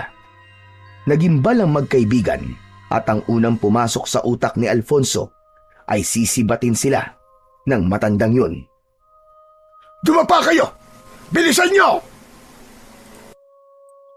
Naging alerto si Alfonso. Hinila niya si Pepe at magkasabay silang dumapa sa lupa. Pinakawalan ng matandang lalaki ang sibat at tumama yun sa mismong noo ng aswang na nasa likuran ni na Alfonso. Hindi makapaniwala si Alfonso sa bilis ng mga pangyayari. Napakabilis ng tibok ng puso niya. Naglakad ang matandang lalaki. Nilagpasan nun sina Alfonso at kinuha nito ang sibat na nakatarak sa ulo ng aswang. Tumayo na sina Alfonso at Pepe. Hinarap nila ang matandang lalaki na nagligtas sa kanila. Maraming salamat po. Kung hindi po kayo dumating malamang patay na po kami ng kaibigan ko. Mga dayo kayo rito, no? Ngayon ko lang kasi kayo nakita. Naliligaw ba kayo? Opo. Ito po kasi kaibigan ko eh. Ang sabi ko po bumalik na kami sa Baryo Catalina. Habang maliwanag pa pero masyado pong makulit eh. Pwede bang wag mo na akong sisihin, Chong? Ang importante, buhay pa rin tayo hanggang ngayon. Saka malay ko ba na may aswang din dito? Bihira na ang mga aswang na nagagawi sa lugar na to at sa Baryo Catalina. Ang iba ay napapadaan lang. Minalas lang talaga kayong dalawa na may nakainkwentro kayong aswang. Ngunit, ano ba talagang ginagawa nyo rito sa gubat? Ang totoo po kasi niyan, Tatang. May hinahanap po kasi kaming tao. Isa po siyang dating manunugis na nagturo po sa tatay ko. Baka kilala niyo po siya. Fidel po ang pangalan niya. Nasa harapan nyo na ang inyong hinahanap. Ano? Kayo po si Mang Fidel? Ako nga, at sigurado ko na ikaw ang anak ni Salvador dahil iisang tao lang naman ang sinanay ko nun para maging isang manunugis. Ako nga po yun. Ako po si Alfonso at ito naman po ang kaibigan ko si Pepe. Salamat sa Diyos at nakita na po namin kayo. May importante po kasi akong hihilingin sa inyo eh. Sumunod kayo sa akin. Hindi maganda na dito tayo mag-usap. Doon tayo sa aking kubo. Tumalikod na si Fidel at nagsimulang maglakad. Agad namang sumunod sina Alfonso at Pepe sa matandang lalaki. Hindi nagtagal ay nakarating na sila sa maliit na kubo ni Mang Fidel sa gitna ng gubat. Nakaupo sina Alfonso at Pepe sa kawayang sahig habang may gasera sa gitna nila. Si Mang Fidel ay nasa labas at nagpapainit ng tubig para sa kape. Grabe, Chong. Ang akala ko talaga mamamatay na tayo kanina eh. Buti na lang talaga at biglang dumating si Mang Fidel at iniligtas tayo. Tama ka, Chong. Mukhang pumapabor nga sa atin ang tadhana. Yung pag-atake ng aswang sa atin kanina, naging paraan yun para makita natin si Mang Fidel. Hindi pa rin ako makapaniwala na nandito na tayo sa bahay niya. Maya-maya pa ay pumasok na si Mang Fidel na may dalang 3 baso ng mainit na kape na nakapatong sa pinggan. Inilapag nito ang mga baso sa sahig. Naupo na rin ang matandang lalaki. Higupin nyo na yung kape nyo habang mainit pa. Maraming salamat po, Mang Fidel. Siya nga pala, kumusta na pala si Salvador? Ang huling kita pa namin nung natapos na ang pagsasanay niya sa akin. Ang totoo po, sa ngayon, hindi maganda ang lagay niya dahil dinidibdib pa rin po ng tatay ko ang pagkamatay ng nanay ko sa kamay ng mga aswang. Sadyang masakit para sa isang manunugis na mamatay ang minamahal nito sa kamay ng aswang. Kaya naiintindihan ko ang pinagdadaanan ni Salvador ngayon. Ano nga pala yung importanteng sasabihin mo sa akin, Alfonso? Sa ngayon po kasi, sinasalakay muli ang aming baryo ng mga aswang. Ayaw na po kasing bumalik ni tatay sa pagiging isang manunugis Kaya naisip ko po na baka maaari niyo po akong turuan na makipaglaban po sa mga aswang. Gusto ko po sanang sanayin niyo ako, gaya ng ginawa niyo sa akin tatay noon. Bakit hindi ka sa iyong ama magpaturo? Kung ano ang aking nalalaman, ay ganun din na sa kanya. Galit po kasi sa akin si tatay. Isa pa, wala po siyang tiwala sa akin. Ang sabi po niya, ay hindi niya nakikita na magiging isa akong manunugis dahil kuba ako. Ay nako, sa mga sinasabi mo ay parang hindi ko natuloy kilala si Salvador. Isa sa mga sinabi ko sa kanya noon na ang pagiging manunugis ay hindi kayang hadlagan ng kasarian, edad at kapansanan. Kung malinis ang iyong hangarin at may tapang kang taglay, ay maaari kang maging isang manunugis. Kaya po nandito ako ngayon para makiusap po sa inyo na sanayin niyo po ako. Gusto ko pong matutong makipaglaban sa mga aswang dahil gusto kong ipagtanggol ang aming baryo gaya ng ginawa noon ni tatay. Parang awa niyo na po, Mang Fidel. Sanayin niyo po ako. Hindi mo na kailangan makiusap sa akin, Alfonso. Nakikita ko na malinis ang iyong hangarin. Kaya huwag ka mag-alala. Ituturo ko sa iyo ang aking nalalaman sa pakikipaglaban sa mga aswang. Kung handa ka na, ay magsisimula na tayo. Bukas din ng umaga. Talaga po? Maraming salamat po, Mang Fidel. Salamat po talaga. Halos maiyak si Alfonso ng sandaling yon. Hindi siya makapaniwala na papayag si Mang Fidel ng ganun kabilis sa kanyang hiling. Sa unang araw ng pagsasanay, ay dinala ni Mang Fidel si Alfonso sa isang malawak na bakanting lupa sa gitna ng kagubatan. Dala ni Mang Fidel ang mga sandata na maaaring magamit ni Alfonso sa pakikipaglaban sa mga aswang. May itak, pana, sibat at mga patalim na may kakaibang disenyo. Isa-isa yung ipinakita ni Mang Fidel kay Alfonso at ipinaliwanag ng matanda ang gamit ng bawat isa. Sa unang subok pa lang ni Alfonso na gamitin ang mga sandata ay halatang hindi siya sanay, pero hindi siya pinabayaan ni Mang Fidel. Ginabayan siya nito ng maayos kung paano niya gagamitin ang mga sandata. Bukod sa paggamit ng sandata, sinimulan din ni Mang Fidel ang pagpapalakas ng katawan ni Alfonso. Gumising si Alfonso ng madaling araw upang magbuhat ng mga kahoy. Tumakbo sa paligid ng kagubatan at nagbababad sa malamig na ilog upang patigasin ang kanyang katawan. Kahit nananakit na ang kanyang likod at hinihila ng pagod ang kanyang mga tuhod, ay hindi sumuko si Alfonso.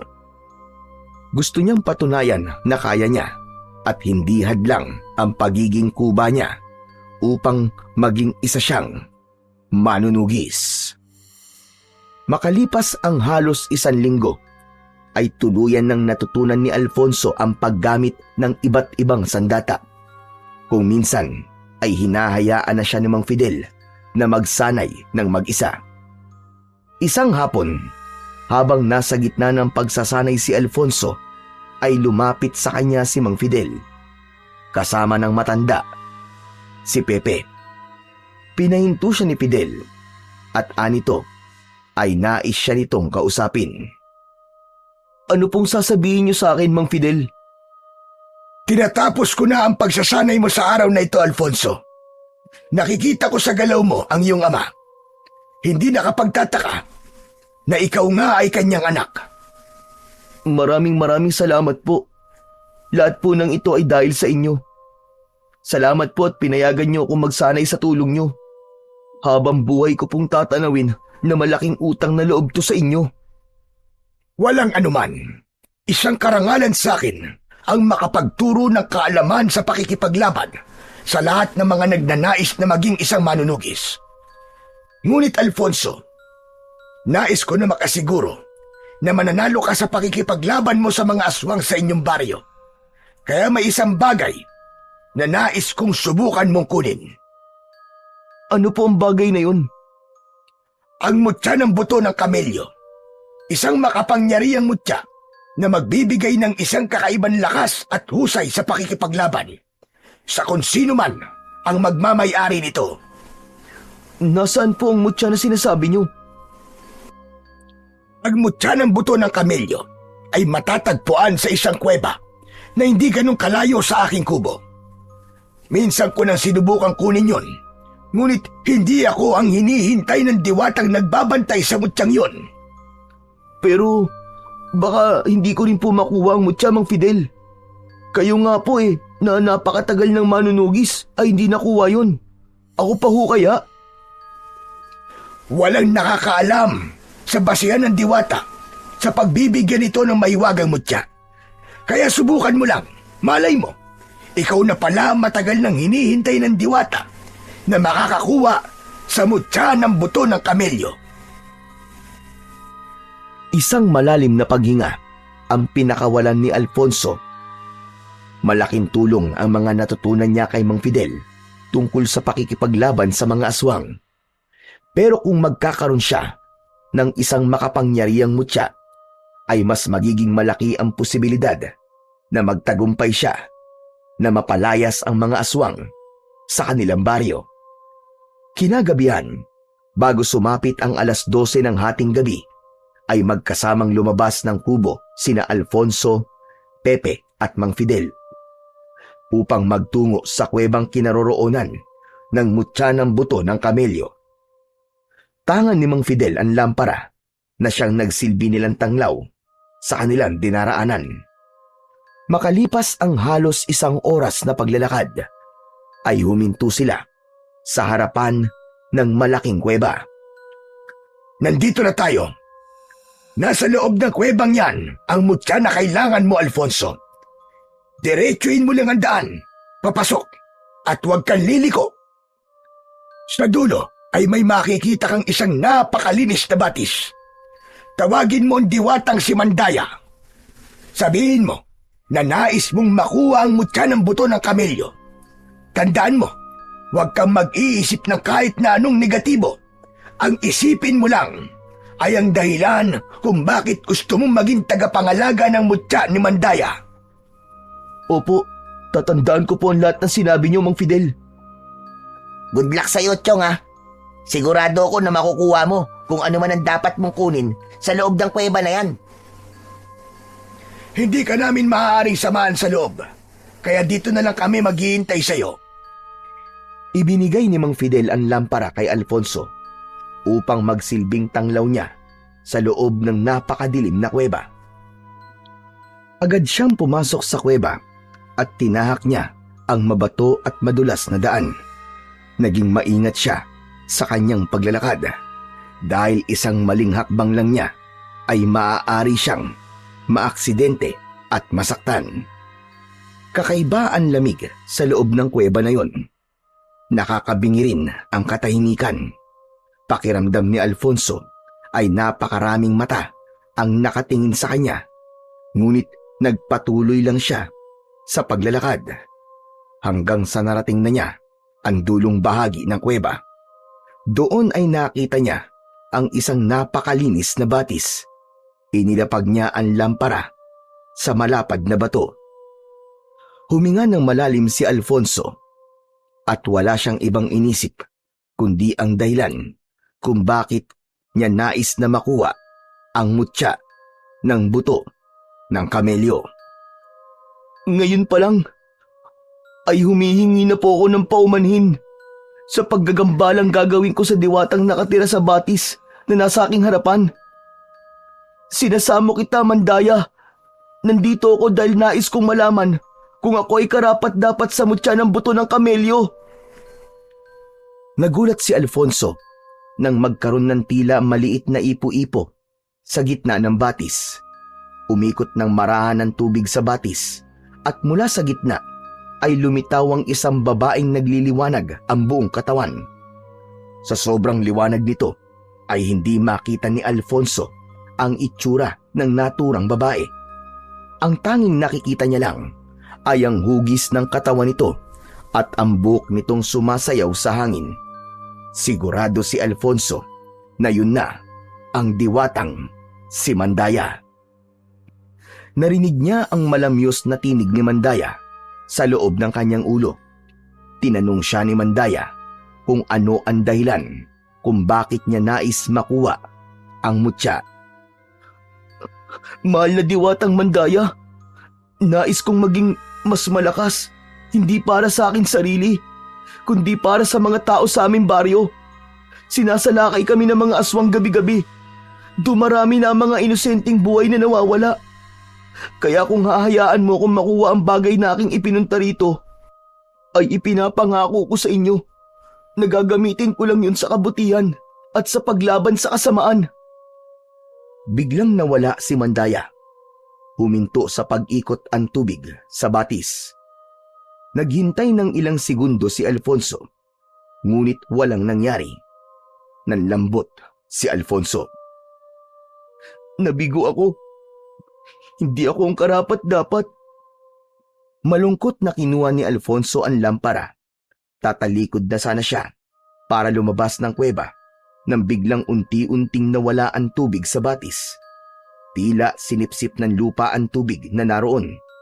Nang tuluyan ng naubos ang tubig sa batis, ay nakita ni Alfonso ang isang kwintas na nakapatong sa malapad na bato na nasa gitna ng batis. May palawit ang kwintas na kulay puting bagay. Nakakatwa ang hugis at naisip niya na yun na marahil ang mutya ng buto ng kamelyo. Kinuha ni Alfonso ang kwintas at isinabit yun sa kanyang leeg.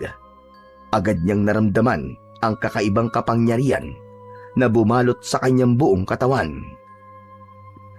Sigurado ko na ito na ang buto ng kamelyo. Maraming salamat po sa inyo, mahal na Diwatang Mandaya. Dahil hinayaan niyo po akong makuha to. Nangangako po ako, nagagamitin ko po ito ng naaayon sa inyong kagustuhan. Muli, maraming salamat po talaga sa inyo. Tuluyan nang naglakad si Alfonso palabas ng kuweba. Hindi na siya makapaghintay na ipakita kay Mang Fidel at sa kaibigan niyang si Pepe ang mutya ng buto ng kamelyo. Sigurado siya na matutuwa ang mga yon sa kanyang tagumpay.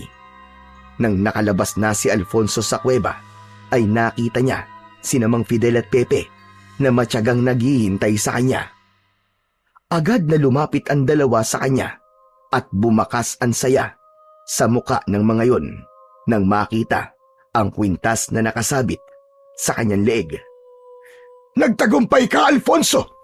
Yan na nga ang mutya ng buto ng kamelyo! Kaya nga po, maraming salamat po kay Mandaya dahil hinayaan niya akong makuha to. At salamat din po sa inyo, Mang Fidel, dahil ipinaalam niyo po na may ganito palang bagay na magagamit ko sa pakikipaglaban sa mga aswang. Ngayon pa lang ay nararamdaman ko ng lumakas ako. Sigurado ko na naramdaman ng diwata ang kalinisan ng iyong puso. Kaya ipinagkaloob niya yan sa'yo. Eh di kung ganon, maaari na tayong bumalik sa baryo natin, Chong. Nako. Humanda talaga sa'yo ang mga aswang na yon. Tama ka, Chong. Ipapakita natin sa mga aswang na yon na nagkamali sila na bumalik pa sa baryo natin. Hangad ko ang inyong tagumpay. Lalo na sa iyo, Alfonso. Ipakita mo sa lahat at sa iyong ama na hindi hadlang ang pagiging kuba mo upang maging isang manunugis. Ano man ang itsura, edad o kasarian ng isang tao, ay kayang-kaya niyang maging isang bayani. Hihintayin ko ang pagbabalik niyo sa aking bahay upang sabihin na kayo ay nagtagumpay. Opo, Mang Fidel. Gagawin po namin yan. At maraming salamat po talaga ulit dahil sinanay niyo po ako. Mang Fidel, maraming salamat po sa tiwala pong ibinigay niyo sa akin. Hindi na nag-aksaya ng oras sina Alfonso at Pepe. Matapos nilang magpaalam kay Mang Fidel, ay naglakbay na sila pabalik sa kanilang baryo habang dala ang malaking pag-asa na muling mananalo ang kanilang baryo laban sa mga aswang. Umaga na nang nakarating sina Alfonso at Pepe sa kanilang baryo. Hindi muna umuwi si Alfonso sa bahay nila dahil ayaw muna niyang magpakita sa kanyang ama. Nanatili muna siya sa bahay ni na Pepe. Nalaman nila sa mga magulang ni Pepe na gabi-gabi nang sumasalakay ang mga aswang sa baryo nila at hindi lang isa o dalawa ang aswang na sumasalakay, kundi napakarami na. Labis silang nalungkot na sa loob lang ng ilang araw na wala sila, ay marami ng buhay ang nawala. Mabuti na lang talaga at nagpunta tayo kay Mang Fidel. Ngayon ay sigurado na tayo na may laban na tayo sa mga aswang na yun, Chong. Tama ka, Pepe. Gagamitin ko ang lahat na natutunan ko kay Mang Fidel at ang kapangyarihan ng mutya ng buto ng kamelyo para ipakita sa mga aswang na yun na hindi nila tayo kaya. Pero alam mo, Chong, ngayon ko lang napansin na bagay pala talaga sa yung mutya ng buto ng kamelyo. Para bang itinadhana talaga yan sa'yo? Paano mo naman nasabi? Dahil ba anak ako ng isang manunugis? Hindi. Kasi parehas kayo ng kamelyo di ba? May malaki ring bukol sa likod ng kamelyo. Parang ikaw lang. O di ba? Ang galing kong mag-isip, no? Ah, ganun. Talagang isiningit mo pa ang panunukso mo sa akin, ha? Gusto mo, ikaw ang ipain ko mamayang gabi sa mga aswang? Joke lang naman, Chong. Ito naman, hindi na mabiro. Pero seryoso, Chong. Iba ang pakiramdam ko sa mutyang to.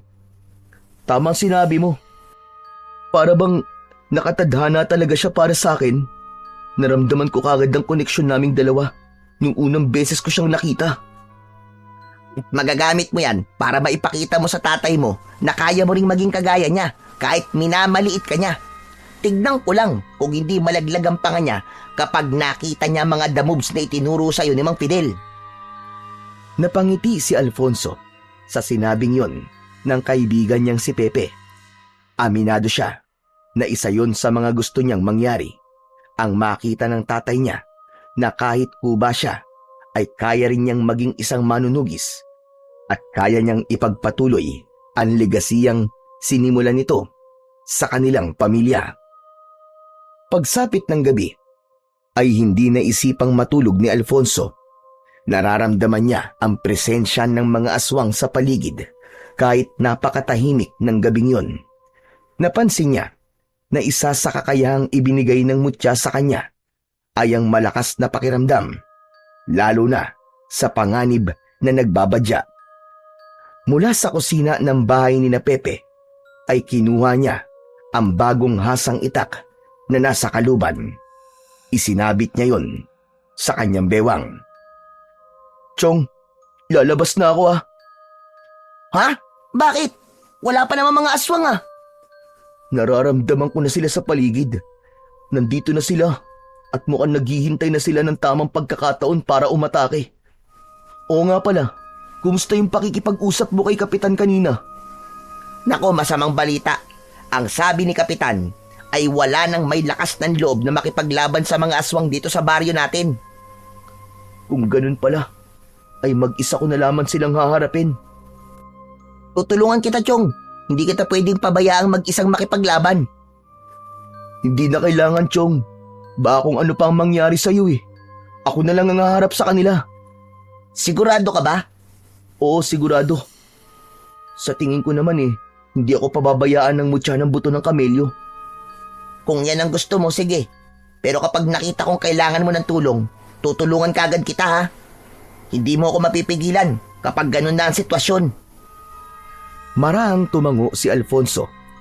Lumabas na siya, natanga ng itak habang nakasabit sa leeg niya ang mutya ng buto ng kamelyo. Mainit ang mutya, tila meron yung sariling buhay at tumitibok kasabay ng kanyang puso. Ramdam niya ang patuloy ng pagbibigay sa kanya ng lakas at tapang. Umikot siya sa paligid ng baryo. May amoy sa hangin na hindi pangkaraniwan. Mabaho, masangsang at may halong dugo. Ramdam niya ang mga matang nakatitig sa kanya mula sa kadiliman. Huminto siya at huminga ng malalim. Hinawakan niya ang itak ng mas mahigpit. Alam ko nasa paligid lang kayo. Huwag na kayong magtago! Lumabas na kayo at harapin niyo ako! Tapusin na natin to ngayong gabi! Mula sa likod ng mga puno at madidilim na bahagi ay isa-isang nagsilabasan ng mga aswang. Tila tinawanan siya ng mga yon dahil sa pagiging kuba niya. Sige, tumawa lang kayo! Tignan natin kung makatawa pa kay mamaya kapag inubos ko na kayong lahat. Isang aswang ang unang umatake sa kanya. Naging mabilis naman ang galaw ni Alfonso. Iniwasan niya ang matutulis na kuko ng aswang at tinaga niya ito sa leeg. Walang buhay na bumagsak ang aswang. Isang aswang ang muling tumalon ng mataas mula sa isang puno, pero sinalubong yun ni Alfonso ng saksak sa dibdib nito, direkta sa puso. Doon na naging sunod-sunod ang pag-atake ng mga aswang kay Alfonso. Tila naramdaman ng mga yon na hindi mananalo ang mga ito kung paisa-isa ang mga yon na aatake sa kanya. Sinalubong ni Alfonso ang lahat ng pag-atake ng mga aswang. Ginamit niya ang lahat ng natutunan niya kay Mang Fidel. Sa bawat taga at saksak niya, gamit ang itak, ay may aswang na bumubulagta. Ang buong akala ni Alfonso ay mananalo na siya. Ngunit sa hindi inaasahang pangyayari, ay dumating ang mas marami pang mga aswang. Sabay-sabay na umatake ang mga yon. Pinalibutan siya ng mga aswang.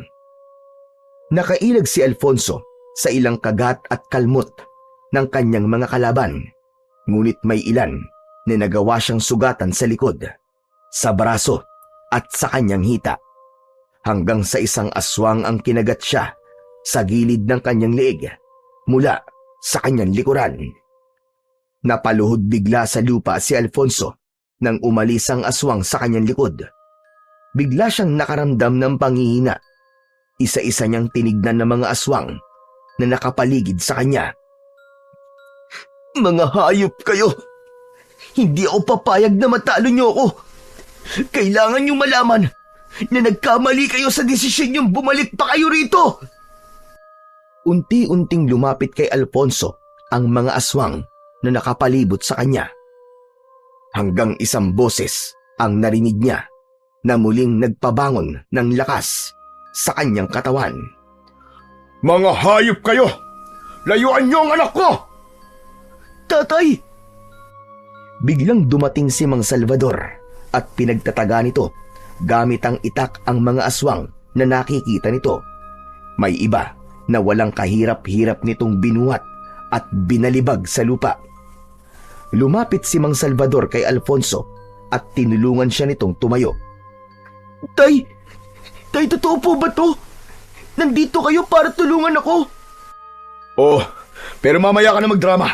May mga aswang pa tayong dapat harapin at paslangin. Tara na! Naluluwang tumango si Alfonso. Sabay silang sumugod sa mga aswang. Kahit sugatan si Alfonso, ay mas nag-alab ang kagustuhan niyang manalo sa laban na yon, lalo na't kasama na niya ang kanyang ama. Isa-isang bumagsak ang mga aswang hanggang sa wala nang natira. Puno ng dugo ang lupa. Nakahandusay ang mga katawan ng mga aswang sa paligid. Humarap si Alfonso sa kanyang ama na nasa kanyang tabi. Hindi niya na napigilan ang sariling yakapin nito at napahagulgul na siya ng iyak. Hinayaan lang siya ni Salvador na umiyak hanggang sa kumalma na siya. Kumala si Alfonso sa pagkakayakap sa ama niyang si Mang Salvador at lumuluha niya itong tinignan. Tay, salamat po . Salamat po sa pagtulong niyo sa akin. Hindi ko po inaasahan na gagawin niyo yun. Ang totoo ay kanina pa kita pinapanood. Hinayaan lang kita hanggang sa makita ko na kailangan mo ng tulong ko. Yung galaw mo, kagaya ng galaw ko. Saan mo yun natutunan? Gayong hindi naman kita sinanay. Tay, ang totoo po hinanap ko po si Mang Fidel. Yung nagsanay po sa inyo noon na maging manunugis. Siya po nagsanay sa akin ng ilang araw at nakuha ko pa po itong mutya ng buto ng kamelyo sa isang diwata sa kuweba. Ano? Totoo ba yan? Ang mutya ng buto ng kamelyo? Minsan ko na rin sinubukang kunin yan, pero nabigo ako. Ikaw lang pala makakakuha. Ngayon alam ko na ang kasagutan kung bakit nawala ka ng ilang araw. Akala ko iniwanan mo na ako . Ang akala ko ay hindi ka na babalik. Doon ko napagtanto na mahalaga ka pa rin sa akin at naiisip ko kung gaano ako naging kasamang ama sa'yo sa loob ng napakahabang panahon. Patawarin mo ko, anak, ha? Patawad kung sinisi kita sa pagkamatay ng nanay mo. Tay, matagal na po kitang pinatawad. Maraming salamat po. At naliwanagan na po kayo. Tahan na. Huwag ka nang umiyak. Magsimula tayo ulit, anak. Alam kong hindi pa huli ang lahat. Babawi ako sa iyo, anak. At magpapakaama na ako sa iyo simula sa gabing ito. Muling niyakap ni Alfonso ang kanyang ama. Walang pagsidlan ang kasiyahan sa kanyang puso. Lahat ng masasakit na pinagdaanan niya ay naglaho ng dahil sa tagpong yun. Habang magkayakap sina Alfonso at Mang Salvador, ay dumating naman si Pepe na may dalang sibat. O ano? Nasaan na mga aswang na yan? Meron pa bang kalaban? Magsilabas kayo kung matatapang talaga kayo. Teka, wala na. Napatay na namin ni tatay. Ang tapang mo naman. Sayang naman. Nahuli ako ng dating. Sandali. Oo nga no. Parang napansin ko magkayakap kayo kanina. Teka. Huwag niyong sabihin. Kung ano nasa isip mo, Chong, tama ka. Okay na kami ni tatay. Magsisimula kami ulit. At sasanayin pa kita, Alfonso, hanggang sa ikaw na ang maging pinakamahusay na manunugis. Nakakatakutan ng lahat ng aswang. Aba, talagang ang nagbago ka na, Mang Salvador ah. Parang dati lang kung maliitin mo at sabihan ng masasakit na salita ang kaibigan ko ganun-ganun na lang. Pwede ba, Pepe? Okay na nga Kalimutan na natin ang lahat ng yun. Magsisimula nga kami ulit, di ba? Natatawang napakamot na lamang sa likod ng ulo si Pepe. Habang si Alfonso ay nag-uumapaw ang kasiyahan, hindi lang dahil marami silang napatay na aswang, kundi dahil alam niya na yun na ang bagong simula para sa kanila ng kanyang ama. Matapos ang matinding laban ni na Alfonso at Mang Salvador sa mga aswang, ay muling naging tahimik ang gabi sa kanilang baryo. Wala nang sumunod na pag-atake at ang takot na bumalot noon sa kanilang baryo ay tuluyan ng naglaho. Labis din ang naging pasasalamat ng lahat sa mag-ama, lalong-lalo na kay Alfonso. Hindi rin kinalimutan ni Alfonso na balikan si Mang Fidel upang magpasalamat at sabihin ang kanyang tagumpay. Labis na nasiyahan ng matanda sa magandang balita na dala niya. Tuluyan na ring naghilom ang mga sugat ng kahapon sa puso ni na Alfonso at Mang Salvador. Naging maayos na ang trato ni Mang Salvador kay Alfonso at sinanay pa siya nito ng gusto sa pakikipaglaban sa mga aswang. At dahil sa pangyayaring yon, ay napatunayan ni Alfonso sa lahat, lalo na sa kanyang ama, na hindi hadlang ang kapansanan upang maging bayani at gumawa ng kabutihan para sa ikabubuti ng mas nakararami.